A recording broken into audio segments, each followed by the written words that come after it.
14 বছর 3 মাস 17 দিন সেই আমাদের শেষ দেখা। বলা হয় ভালোবাসা নাকি প্রত্যেকটা দূরত্বকেই ছোট করে দেয়। আমিও সেই অপেক্ষাতেই আছি, হায়দ্রাবাদের ছোট্ট একটা পার্কে বসে সেগুলো কল্পনা করছে আমাদের আজকের সিনেমার নায়ক অবিনাশ। আসলে প্রত্যেকটা দিন এই সময়টাতে সে এখানেই বসে থাকে, যার অপেক্ষায় সে রয়েছে। যদি একদিনের গাফলতিতে তাকে সে হারিয়ে ফেলে, সেই ভয়ে সে একটা দিনও মিস করে না। এখানেই সে তার জন্য প্রত্যেকটা দিন অপেক্ষা করে। তার মুখে আমরা জুন্নু নামটা শুনতে পাই। এখন জুন্নুটাই বা কে, বা তাকে নিয়ে তার গল্পটাই বা কী ছিল, সেটা জানাতেই বলবো আজকের সিনেমার গল্প।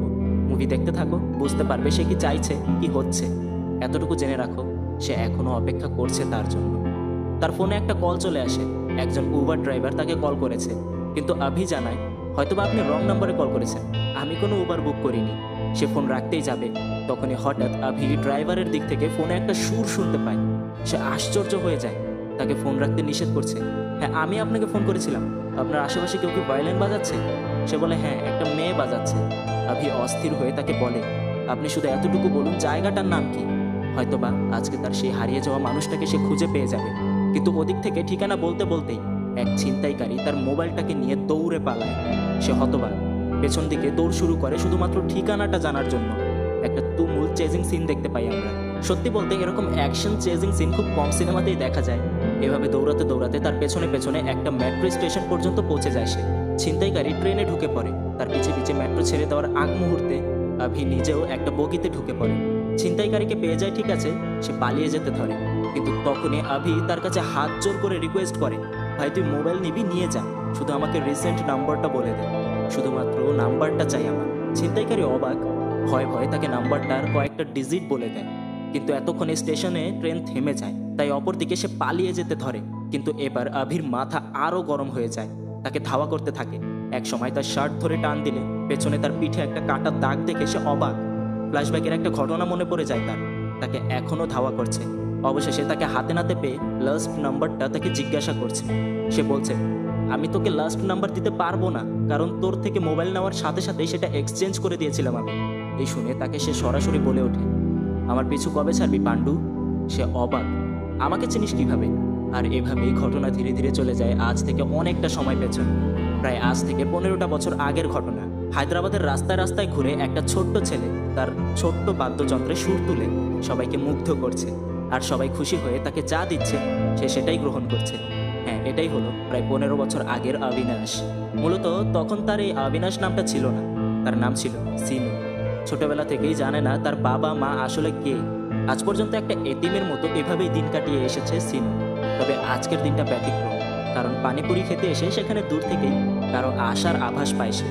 আর সেই প্রথম সিনুর সাথে জুন্নুর দেখা হয়েছিল। আগে ওকে দিয়ে দিন, তারপর আমাকে দিন। পানিপুরিওয়ালা যখন জুন্নুকে পুরি দেয় সে বলে আগে আমাকে পানি দিন, তারপর পুরি দিন। এখন সবাই যেভাবে খায় তার খাওয়ার স্টাইলটা একটু ব্যতিক্রম। সে ওই পুরিটাকে সম্পূর্ণ গুঁড়ো গুঁড়ো করে তারপর খায়। পানিপুরিওয়ালা নিজেও অবাক, এভাবে তো কাউকে খেতে দেখিনি।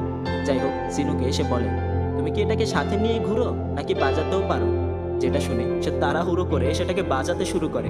প্রথমে শাহরুখ খানের একটা গানের নকল করে, তারপর আবারও আরেকটা শাহরুখ খানের গানের নকল করে। জুন্নু তাকে বলে আসল মজা তো সেখানে যদি তুমি নিজের কোনো একটা সুর তৈরি করো। এই বলে খাওয়া দাওয়া শেষ করে সে চলে যায়। যাবার সময় সিনু তার নাম জিজ্ঞাসা করে। যাক, দুজনের একটা ছোট্টখাট্ট পরিচয় হয়ে গেল। তারপর আমরা দেখতে পাই সিনু একটা গাছের ডালের উপর নিজের থাকার আস্তানা করে সেখানেই থাকে। ঝড় বৃষ্টি বাহ্যিক অন্যান্য বিষয়গুলো থেকে গাছটাই তাকে বাঁচায়। সমস্ত ব্যবস্থা করেই রেখেছে সে। পরদিন সিনু আবারও সেখানে জুন্নুর অপেক্ষা করছে। আজকে নাকি সিনু তার জন্য নতুন একটা সুর তৈরি করেছে, তাকে দেখাতে চায়। কিন্তু জুন্নু তাকে বলে আমার তাড়াতাড়ি চলে যেতে হবে, নইলে আম্মু মারবে। চলে যায় সে, কিন্তু বোঝাই যাচ্ছে দুজনের মধ্যে একটা বন্ধুত্বের তৈরি হয়েছে আস্তে আস্তে। ওদিকে দেখা যায় জুন্নু খুবই বড়লোক পরিবার থেকে বিলং করে, আর জানা যায় তার আসল নাম জুন্নু নয়, প্রিয়া। স্কুলে যাওয়ার সময় ঠিক ওই রাস্তাটাতে জুন্নু খেয়াল করে তাদের গাড়ির বাইরে সিনু তার বাদ্যযন্ত্রে সুর তুলছে, কিন্তু সেই একই শাহরুখ খানের সুর। ভেতর থেকে জুন্নু তাকে দেখতে পাচ্ছে, কিন্তু বাইরে থেকে সিনু তাকে দেখতে পাচ্ছে না। জুন্নু তার চাচার কাছে বলে 100 টাকা নিয়ে জানালা অল্প একটু খুলে বাইরে সিনুকে দিয়ে দেয়, কিন্তু সিনু এটা জানে না যে এই টাকাটা তাকে কে দিল। পরদিন জুন্নু সিনুর ওই গাছে তার সাথে দেখা করতে আসে। সে তাকে চোখ বন্ধ করতে বলছে। সে চোখ বন্ধ করলে দেখা যায় সিনু তার জন্য চুড়ি কিনে এনেছে। তখন জুন্নু তাকে বলে তোমার হাত দেখি, আমি জ্যোতিষীদের মতো হাত দেখে ভবিষ্যৎ বলতে পারি। তোমাকে ওই চৌরাস্তার মোড়ে একজন 100 টাকা দিয়েছিল তাই না? সে বলে হ্যাঁ। অবাক হয়ে যায়, আরও বলে, তুমি কাল থেকে রোজ ওই জায়গায় ওই গাড়ির সামনে গিয়ে গান গাইবে, আর প্রতিদিন তোমাকে সে 100 টাকা দেবে। তাহলে তোমার কষ্ট করে রোদে রোদে ঘুরতে হবে না। সে বিষয়টাতে একটু সন্দেহ প্রকাশ করে, কিন্তু জুন্নু তাকে প্রমিস করিয়ে নেয় যে প্রতিদিন সকাল 7:30টায় সে ওই জায়গায় থাকবে। ধীরে ধীরে এভাবেই সময় যাচ্ছে। খেলার সময়গুলোতে জুন্নুর সাথে সিনুর বন্ধুত্বটা আরও ভালো হচ্ছে। কখনো ম্যাজিক শো, কখনো বা মেলাতে একসাথে ঘুরে বেড়ায় তারা। একদিন দেখা যায় সিনুকে কে যেন মেরেছে।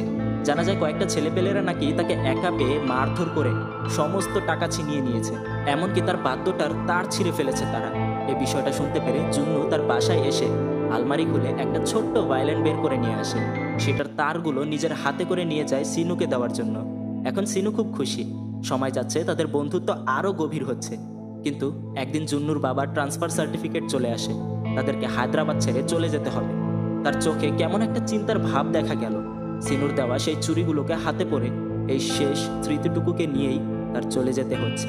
রাস্তায় সে সিনুকে খোঁজার চেষ্টা করছে, যেন অন্তত তার সাথে তার শেষ দেখাটা হয়ে যায়, তার আশা পূরণ হয়। তবে সিগন্যালে সময় অনেকটা কম বাকি। সিনু যেরকম জুন্নুকে কথা দিয়েছিল ওই গাড়িটার সামনে প্রত্যেক দিনের মতো সে আজকেও ছুটছে। আর তার বাবার থেকে জুন্নু 100 টাকা নিয়ে ওটাতে নিজের নম্বর লিখে দিচ্ছে তাকে। তবে গাড়ি সিগন্যাল ছেড়ে দেওয়ার পর সামনে এগিয়ে যায়। সিনু দাঁড়িয়ে পড়ে, কিন্তু কিছুক্ষণ পরে গাড়ির জানালা খুলে একটা হাত তার দিকে সেই 100 টাকা উড়িয়ে দেয়। তার চিনতে আর বাকি রইল না, এটা হলো জুন্নু। যাবার সময় বলছে, আমাকে ফোন করবে কিন্তু, আমি তোমার অপেক্ষায় থাকবো। টাকাটা হাতে তুলে নিতেই কেউ একজন সেটাকে ছিনতাই করে দৌড়াতে শুরু করে। সিনু তার পেছনে পেছনে ছুটছে। কোনো এক সময় তার শার্ট ধরে টান দেওয়াতে তা ছিঁড়ে যায়। ছেলেটার পিঠে একটা কাটা দাগ দেখতে পায় সে। তবে এভাবে দৌড়ানোর কোনো এক পর্যায়ে দুর্ঘটনায় সিনু একটা গাড়ি অ্যাক্সিডেন্টের শিকার হয়। যে ছেলেটা টাকা নিয়ে দৌড়েছিল সে চলে যায়।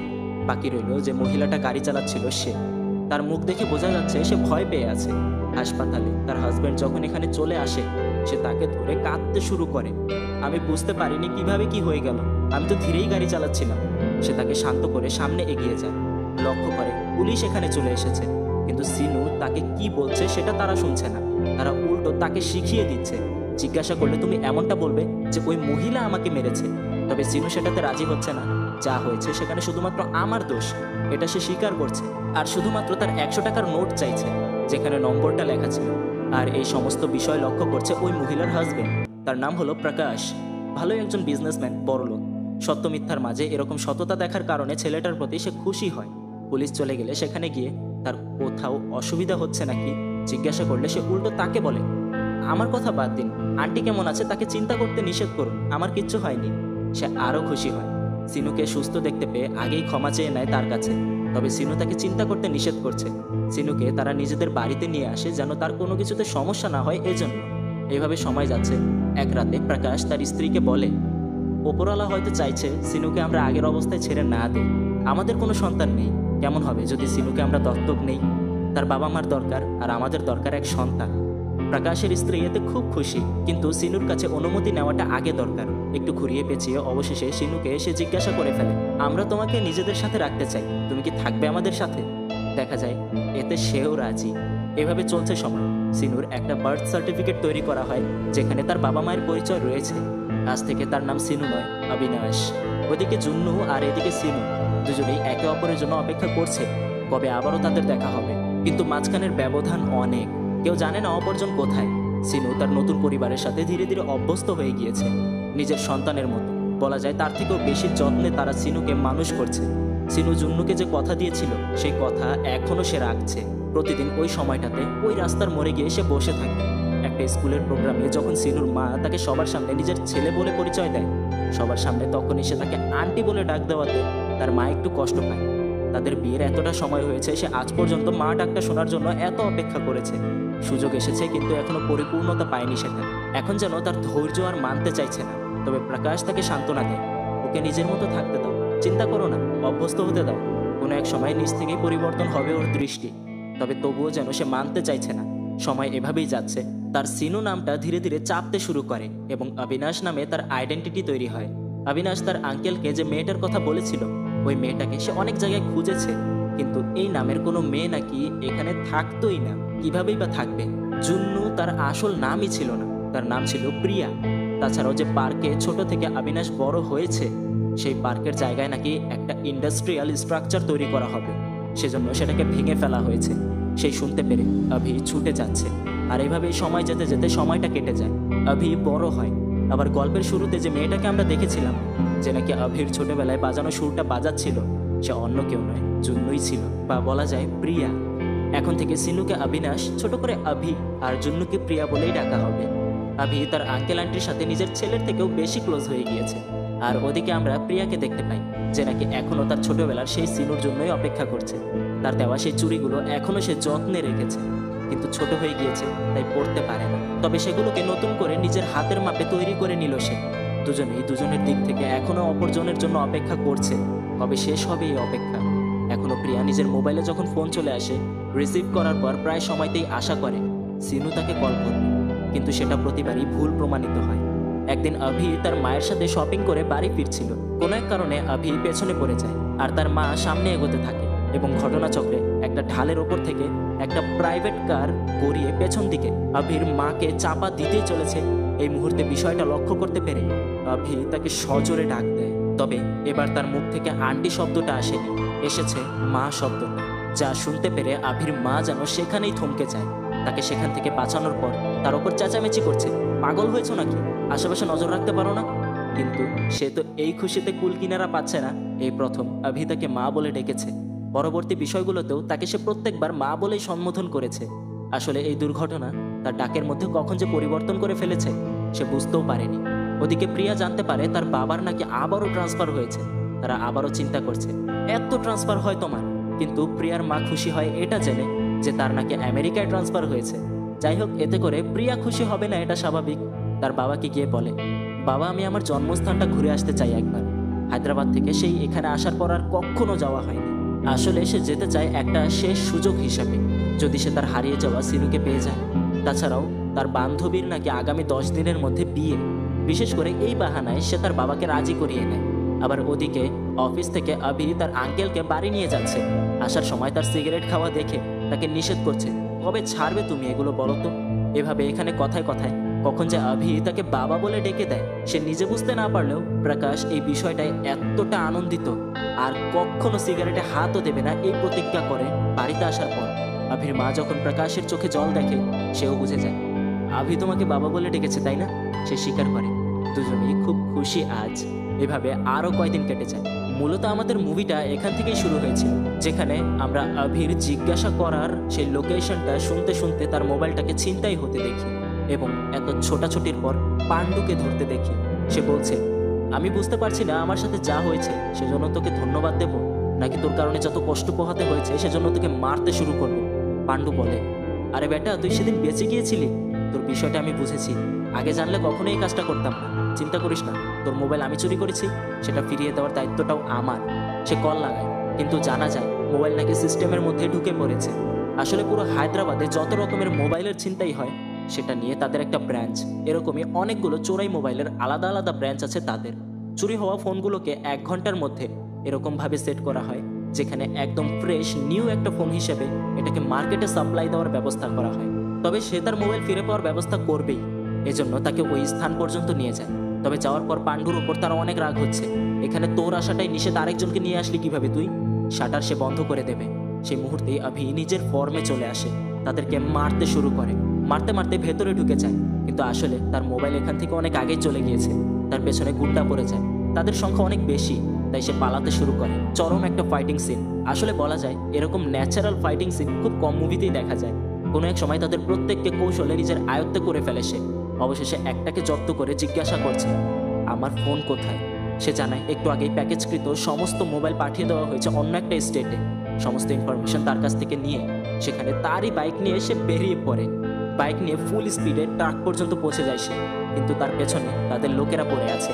কৌশলে একে একে 2টা গাড়িকেই একদম ধ্বংস করে শেষে অভি ট্রাকের ছাদে উঠে ড্রাইভার পর্যন্ত পৌঁছে যায়, এবং ঘটনাচক্রে ট্রাক এখানে দুর্ঘটনায় উল্টে যায়।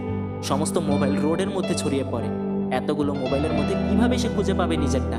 তবুও খুঁজতে শুরু করে। সৌভাগ্যবশত হঠাৎ তার চোখে নিজের ফোনটা পড়ে যায়।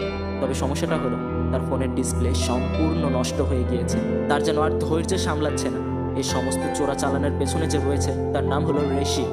এসে জিজ্ঞাসা করলে যখন জানতে পারে একটা ছেলে, মাত্র একটা ছেলে তার একটা মোবাইলের জন্য এত তাণ্ডব চালিয়েছে, তখন বাকিদের উপর সে উত্তেজিত হয়ে ওঠে। কি এমন ছিল ওই মোবাইলে যার কারণে তোদের এই অবস্থা করলো সে? আর তোরাই বাকি একটা ছেলেকে আটকাতে পারলি না? ওই ট্রাকের মধ্যে নাকি সমস্ত মোবাইল ইনঅ্যাক্টিভেট ছিল। যদি কোনো ফোন অ্যাক্টিভেট হয় তাহলে সেটাকে ট্রেস করা সম্ভব, সেটাকে যেন ট্র্যাক করা হয়, আর ওই ছেলে পর্যন্ত যেন পৌঁছানো হয় এমনটা বলা হয় তাদের।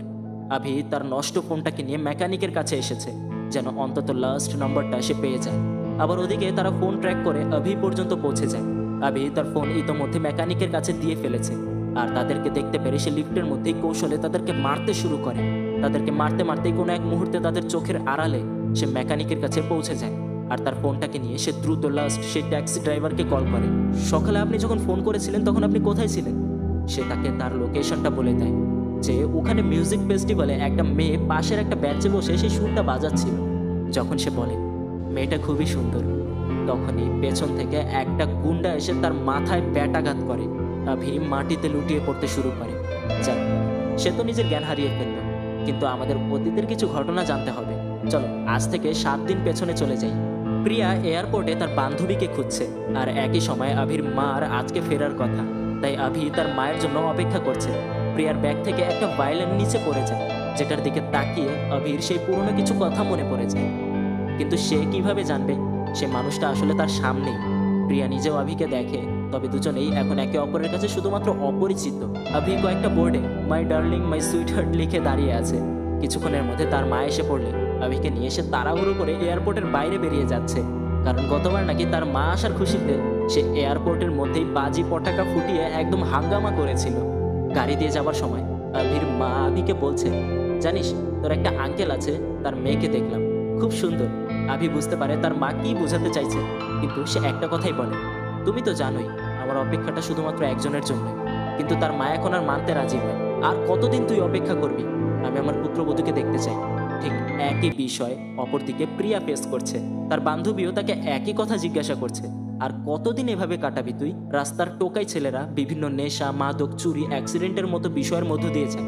তবে প্রিয়ার উত্তর একই, যতদিন তাকে খুঁজে না পাই ততদিন আমার অপেক্ষা অব্যাহত থাকবে। রাস্তায় হঠাৎ প্রিয়াদের গাড়ির টায়ার পাঞ্চার হয়ে যায়। তাদের যে ড্রাইভার আঙ্কেল ছিল সে বাইরে বের হয়ে টায়ার চেঞ্জ করার চেষ্টা করছে। খুবই বৃষ্টি হচ্ছে, তার মধ্যে কেউ সাহায্য করতেও আসছে না। যে বিষয়টাকে লক্ষ্য করে আভি তার গাড়ি থেকে নেমে আসে এবং তাকে বলে, আপনি ভেতরে যান, আমি আপনার টায়ার বদলে দিচ্ছি। গাড়ির ভেতরে যাবার পর প্রিয়া এবং তার বান্ধবীকে বিষয়টা জানালে প্রিয়া তাকে দেখার চেষ্টা করছে, তবে ঝাপসা ও অস্পষ্ট, দেখা যাচ্ছে না তাকে। অবশেষে সামান্য দেখতে পেয়ে সে বুঝে যায়, একে তো এয়ারপোর্টে দেখেছিলাম আমি। যাই হোক, তাদের দেখাটা আর হলো না। সেই একই জায়গায় আভি আজকেও বসে আছে। দুটো টোকাই ছেলে রাস্তা দিয়ে যাবার সময় বলছে ওইদিকে একটা আপু গাড়িতে বসে সবাইকে 100 টাকা করে দিচ্ছে। যে কথাটা শুনতে পেরে আভি তার ছোটবেলার কথা মনে করে। সেখানে গিয়ে দেখতে পায় একটা মেয়ে সবাইকে 100 টাকা করে দিচ্ছে। অবশেষে একটা ছোট্ট ছেলে আসলে তাকে দেওয়ার মতো টাকা থাকে না তার কাছে। বিষয়টা বুঝতে পেরে আভি নিজে তার পকেট থেকে তাকে 100 টাকা দিয়ে দেয়। সবাই পেয়েছে, সে কেন পাবে না? আভি তাকে চিনতে না পারলেও প্রিয়া তাকে চিনে ফেলে।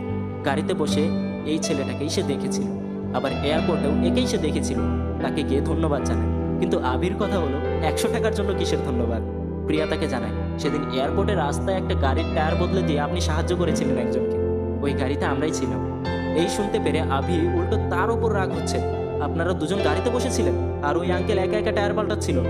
আপনাদের তো একটা দায়িত্ববোধ থাকা দরকার, তাই না? এই শুনে প্রিয়া গিল্টি ফিল করছে, কিন্তু তখনই সে আবার হেসে ফেলে।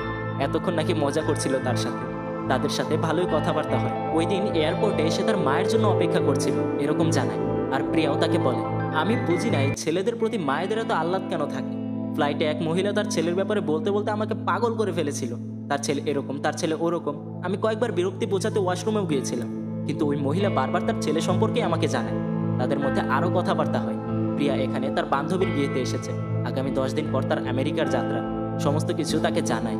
কথায় কথায় আভি তাকে বলে, আমেরিকায় কি আছে, একবার আমার শহরের থেকেই দেখুন, আমার শহর আপনাকে আগলে রাখবে।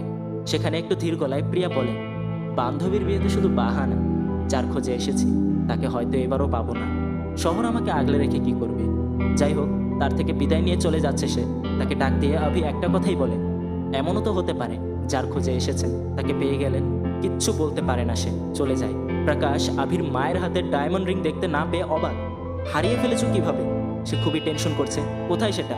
আভির মা তাকে জানায়, নকলই তো ছিল, ভাব নিচ্ছ যেন আসল। আভির মা জানায়, এই রিং আমার গল্পের সাথে জড়িয়ে আছে, বলবো শুনবে? সে বলতে শুরু করে হায়দ্রাবাদে ফেরার পথে ফ্লাইটে নাকি একটা মেয়ের সাথে তার দেখা হয়েছিল। ঘটনা চলে যায় সেখানে। সে বসে আছে, একটা মোটু ছেলে তার সিটের দিকে এগিয়ে আসছে। সেখানে এসে যখন সে বসে, তার যেন আর রক্ষা রইল না। কিন্তু কিছুক্ষণ পর প্রিয়া এখানে চলে আসে, আর সিট খুঁজতে খুঁজতে আভির মায়ের পাশে যে সিটটা, সেখানে তাকে বলে, ভাইয়া এটা আমার সিট। আভির মা মনে মনে খুশি হয়, কিন্তু তখন সে বলে, আপনি আমার সিটে বসে পড়ুন, সমস্যা নেই তো।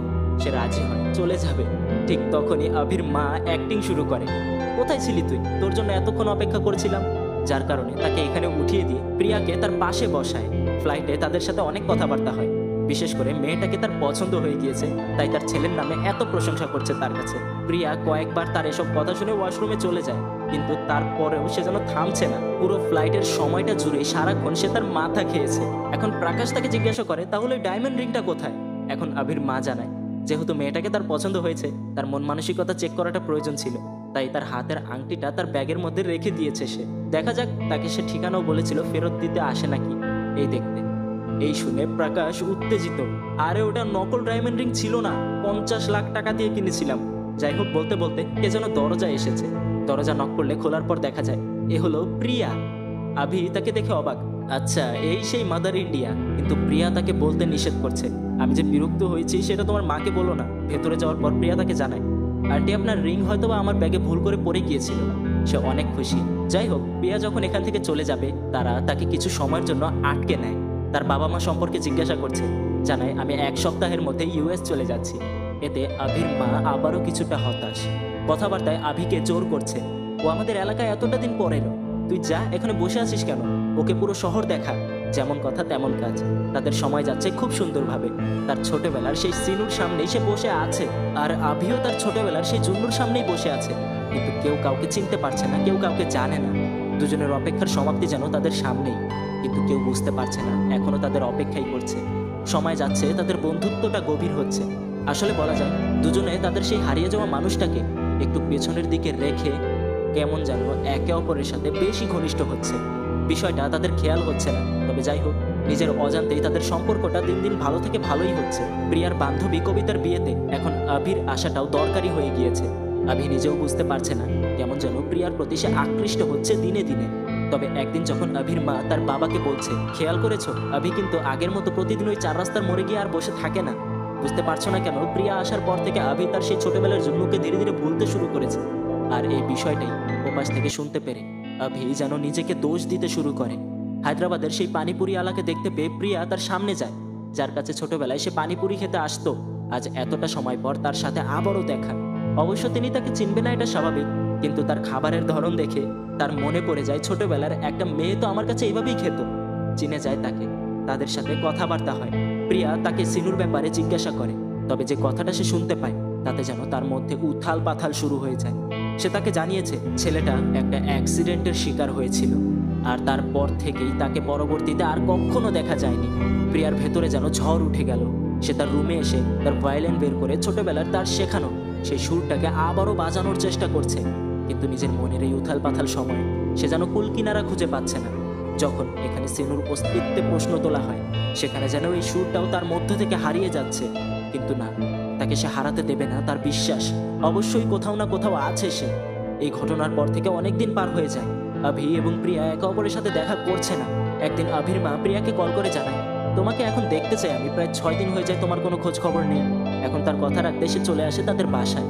কিছুটা সময় কথাবার্তা হবার পর অবশেষে তাকে বলে, যেহেতু 3 দিন পর তুমি আমেরিকা চলে যাচ্ছ, তোমার কাছে আমার একটা শেষ প্রশ্ন ছিল, এখনই করে রাখা ভালো, আমার ছেলেকে কি তুমি পছন্দ করো? প্রিয়া কিছুটা ঘাবড়ে যায় আর বলে ওঠে, আন্টি আমি পছন্দ করি তাকে, কিন্তু আমার মনে অন্য কেউ আছে। এই বলে কি বলবে বুঝতে পারছে না, সেজন্য চলে যেতে ধরে। আভি তার মাকে বলে, কি বললে তুমি? মেয়েটা কত খুশি খুশি এসেছিল, আমি ওকে ড্রপ করতে যাচ্ছি। গাড়িতে তাকে বলে, আমার মায়ের কথায় কিছু মনে করো না, পুত্রবধূকে দেখার জন্য ব্যাকুল হয়ে পড়েছে, তাই হয়তো এমনটা করেছে। প্রিয়াও তাকে সরি জানায়, আমার এভাবে বেরিয়ে আসাটা উচিত হয়নি। তবে যাই হোক, পরবর্তীতে তার বান্ধবীর বিয়েতে আভি এবং তার পরিবারকেও নিমন্ত্রণ করা হয়। সেখানে গানের অনুষ্ঠানে তারা আবারও যেন একে অপরের কাছাকাছি আসতে শুরু করে। আসলে মনের অজান্তে আভি এবং প্রিয়া একে অপরকে ভালোবেসেছে, কিন্তু নিজেদের যেন সামনে এগোতে দিতে পারছে না, শুধুমাত্র একটা অপেক্ষার কারণে। কেমন একটা পরিস্থিতি, তাই না? দুজনে জানেও না তারা যেদিকে হাঁটছে সেটাই তাদের অপেক্ষার শেষ হবার রাস্তা। সেটাই তাদের চাওয়া। কিন্তু তবুও আজ গল্পটা এত দূর, তারা দুজনে একে অপরের একটু বেশি কাছাকাছি এসে পড়ছে। কিন্তু তখনই কোনো এক সময় প্রিয়া এখান থেকে চলে যাওয়ার মুহূর্তে আভি যখন তার হাত ধরে বসে, তার হাতের বালাটা ভেঙে নিচে পড়ে যায়। মনে আছে ছোটবেলার সিনুর দেওয়া সেই চুড়িগুলো দিয়ে এই বালাটাকে সে তৈরি করেছে। আর এই বিষয়টাকে সহ্য করতে না পেরে আভিকে সে একটা চড় মেরে দেয়। আসলে আভি এটা বুঝতে পারেনি প্রিয়ার কাছে তার হাতের এই বালাটা কতটা গুরুত্বপূর্ণ। তাকে সরি বলতে এক কদম এগোলে তার পায়ের নিচে এই বালার একটা অংশ পরে গুঁড়ো গুঁড়ো হয়ে যাওয়ার কারণে সে তার উপর আরও রেগে যায়। এখানে প্রিয়া তার উপর রাগ হচ্ছে কারণ তার জীবনের সেই বিষয়টাকে ভেঙে যাওয়াটা সে মেনে নিতে পারছে না। আর আভি মনে করছে হয়তোবা সে তার কাছাকাছি এসেছে, এজন্য তার সাথে এমন করছে। তো চলো গল্পের বর্তমানে ফিরে আসি। এতক্ষণ তো অতীতের 7 দিনের ঘটনা বললাম। মনে আছে কোথায় ছিলাম? ওই শপিং মলে তার উপর আঘাত করার পর আভিকে ওই মোবাইল চক্রের প্রতারকরা আটকে রেখেছে। আভির মোবাইল চেক করে জানায় এতে বিশেষ কিছুই নেই, কিন্তু তাহলে কেন একটা মোবাইলের জন্য সে এত কিছু করলো? একটাই তাদের প্রশ্ন। আভির জ্ঞান ফেরার পর সে নিচে তাকিয়ে দেখে তারা তাদের বন্দুকগুলোকে এবং সব অস্ত্রগুলোকে পার্টে পার্টে ডিসমেন্টাল করে রাখছে, যেন ট্রান্সপোর্টের সময় ধরা পড়ার সম্ভাবনা না থাকে। এখান থেকে তারা শিফট করবে। তারা কিভাবে বন্দুকগুলো ঘুরে রাখছে সে বিষয়টা আগে ভালো মতো খেয়াল করে নেয় সে, আর কৌশলে নিজেকে মুক্ত করার চেষ্টা করছে। অবশেষে নিজেকে মুক্ত করার পর তাদেরকে মেরে সে খেয়াল করে বাকিরা বন্দুকগুলো আবারও সেট করার চেষ্টা করছে। আভি নিজেও তাদের দেখা দেখি বন্দুক সেট করছে। সে পারে না, কারণ আজ পর্যন্ত সে কখনো বন্দুক হাতে নিয়েও দেখেনি। তবে তার চতুরতার কারণে তাদের আগেই সে বন্দুকটাকে আবারও সেট করে ফেলে আর তাদেরকে হুমকি দিচ্ছে নিজেদের বন্দুক নিচে রেখে দে। তাদেরকে ব্ল্যাকমেল করে একটা কন্টেইনারের ভিতরে ঢুকিয়ে বাইরে থেকে তালা মেরে দেয় এবং যথাসম্ভব দ্রুত ছুটতে ছুটতে হায়দ্রাবাদের সেই লোকেশন পর্যন্ত পৌঁছে যায়, যে লোকেশনের কথা ওই ট্যাক্সি ড্রাইভার তাকে বলেছিল, যেখানে তার হারিয়ে যাওয়া ওই সুরটাকে একটা মেয়ে বাজাচ্ছিল। ওই লোকেশনে চলে আসার পর তার সাথে দেখা হয়ে যায় প্রিয়ার। প্রিয়া তার কাছে ক্ষমা চাইছে, তাকে সমস্ত বিষয় খুলে বলে তোমার প্রতি আমার কোনো রাগ ছিল না, আমি এখানে এসেছিলাম শুধু তোমার অপেক্ষায়। যদি কাল সকালে চলে যেতাম তাহলে আফসোস রয়ে যেত, কেন ক্ষমা চাইলাম না তোমার কাছে। সমস্ত কথা বুঝতে পেরে আভি দ্রুত সেখানে একটা দোকানে গিয়ে তার জন্য সে লাল রঙের চুড়ি কিনে আনে। তোমার সময় ভালো কাটে এই উইশ করে চলে যায় এখান থেকে। এখানে যত মিউজিক ইনস্ট্রুমেন্টের দোকান আছে সমস্ত দোকানে গিয়ে জিজ্ঞাসা করছে একটা মেয়ে সকালে এখানে ভায়োলিন বাজাচ্ছিল, কিন্তু দোকানদার তাকে কিভাবে বলবে সারাদিনে তার কাছে কত কাস্টমার আসে তার হিসাব ছাড়া। আভি তো এটাও জানে না একটু আগেও তার উদ্দেশ্যকে সে পেছনে ফেলে আসলো। আভি তার দোকানে একটা ভায়োলিন হাতে তুলে নিয়ে তাকে সেই সুরের অল্প একটা অংশ নিজে বাজিয়েও শোনায়, কিন্তু তবুও সে বলতে পারছি না কে ছিল, যার কারণে সে তার ছোটবেলার ওই সুর সম্পূর্ণটা বাজাতে শুরু করে আর খুব সজোরে বাজাচ্ছে সেটাকে, যা চলে যায় প্রিয়ার কানে। প্রিয়া খুঁজতে শুরু করে কোথা থেকে আসছে এই সুর, কে বাজাচ্ছে, কিন্তু খুঁজে পাচ্ছে না তাকে। মনে আছে যে টাকাতে প্রিয়া নিজের নম্বর লিখে দিয়েছিল তাকে। আজ এতটা বছর পর সেই টাকা হাত ঘুরতে ঘুরতে সেই একই স্থানে উড়ে গিয়ে আভির সামনে এসে পড়ে। সে এক দেখাতেই চিনতে পেরে যায় এটাই সেই টাকা। সেই 100 টাকায় নম্বরটা এখনো আছে ঝাপসা অবস্থায়। তার ফোনে নম্বরটা লিখে বারবার কল করছে, কিন্তু অপর দিক থেকে বারবার প্রিয়া কলটাকে কেটে দিচ্ছে, কারণ সে খুঁজে বেড়াচ্ছে তার ছোটবেলার সেই সিনুকে। তবে অবশেষে যখন প্রিয়া কল রিসিভ করে অস্থির গলায় আভি তাকে বলছে হ্যালো জন্য, তুমি আমাকে 100 টাকার একটা নোটে নম্বর লিখে দিয়েছিলে, একসাথে আমরা পানিপুরি খেতাম, মনে আছে? আর অপর দিক থেকে তখন প্রিয়া তাকে বলে এত দেরি কেন করলে সিনু? 14টা বছর লেগে গেল তোমার ফোন করতে, তাদের মধ্যে কথাবার্তা হচ্ছে, কোথায় তুমি? দুজনে জানতে পারে তারা নাকি একই লোকেশনে আছে, কিন্তু এই বলতে বলতেই ফোন বন্ধ হয়ে যায় তার। এখন যেন তার ধৈর্যের বাঁধ ভেঙে গেল। একটা মাত্র উপায় বাকি, সেই সুর বাজাতে শুরু করে সে। সবাই তার সুরে মুগ্ধ, কিন্তু যার জন্য সে বাজাচ্ছে সে এখনো আসেনি। অবশেষে এই ভিড়ের মধ্যে ঘুরতে ঘুরতে প্রিয়া দেখতে পায় এটা অন্য কেউ নয়, এতদিন যার সাথে সে এতটা সময় কাটিয়েছে, সিনুকে ভুলে যাবে এই ভয়ে যাকে সে ইগনোর করেছে, সেই আভি হলো তার হারিয়ে যাওয়া সিনু। সে বুঝতে পারে অজান্তে সে যাকে ভালোবেসেছে সেই তার হারানো উদ্দেশ্য, তার হারানো সেই সিনু। আভি নিজেও জানতো না যে প্রিয়ার সাথে সে এতটা দিন ছিল, যে প্রিয়াকে ইগনোর করতে চেয়েছিল সেই তার হারিয়ে যাওয়া জন্য, যার খোঁজে সে আজ সারাটা দিন ব্যাকুল হয়েছিল। প্রিয়াই হলো সেই মেয়ে। দুজনে আবারও ফেরত পেল তাদের হারানো সেই মানুষটাকে। ফিরে পেয়েছিল অনেকটা আগেই, তবে খুঁজতে লেগে গিয়েছে সময়। আর তেমন কিছুই বলার নেই, সিনেমাটা এখানেই শেষ। আসলেও একটা ব্যতিক্রমধর্মী গল্প ছিল এটা, কারণ আমরা অন্যান্য সিনেমাগুলোতে যেখানে স্বাভাবিকভাবে দুজনের মধ্যে ঘটে যাওয়া ঘটনাগুলো বা তাদের সামনে আসতে থাকা সমস্যাগুলোকে দেখতে পাই, সেখানে এই গল্পে টোটাল ভিন্ন চিত্র দেখানো হয়েছে। একে অপরকে ভালোবাসার পরেও যেন তারা সামনে এগোতে পারছিল না সেই অপেক্ষার কারণ।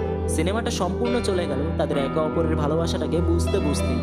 যাই হোক, কেমন লাগলো সেটা অবশ্যই লাইক করে জানাতে হবে। এরকম ব্যতিক্রম ধর্মী অন্য কোনো সিনেমা যদি তুমি দেখে থাকো তাহলে অবশ্যই আমাকে কমেন্টে জানাও, আমিও দেখি। নতুন হলে কি করছো, সাবস্ক্রাইব করবে কে? সাবস্ক্রাইব করো। আর এই যে বাঁ পাশে একটা ভিডিও ভেসে উঠেছে, যদি সময় থাকে দেখা শুরু করতে পারো। আর এই পর্যন্ত কয়জন দেখেছো জানি না, যে কয়জন দেখলে তাদেরকে আমি ভেতর থেকে ধন্যবাদ জানাচ্ছি। আজকের জন্য বিদায়।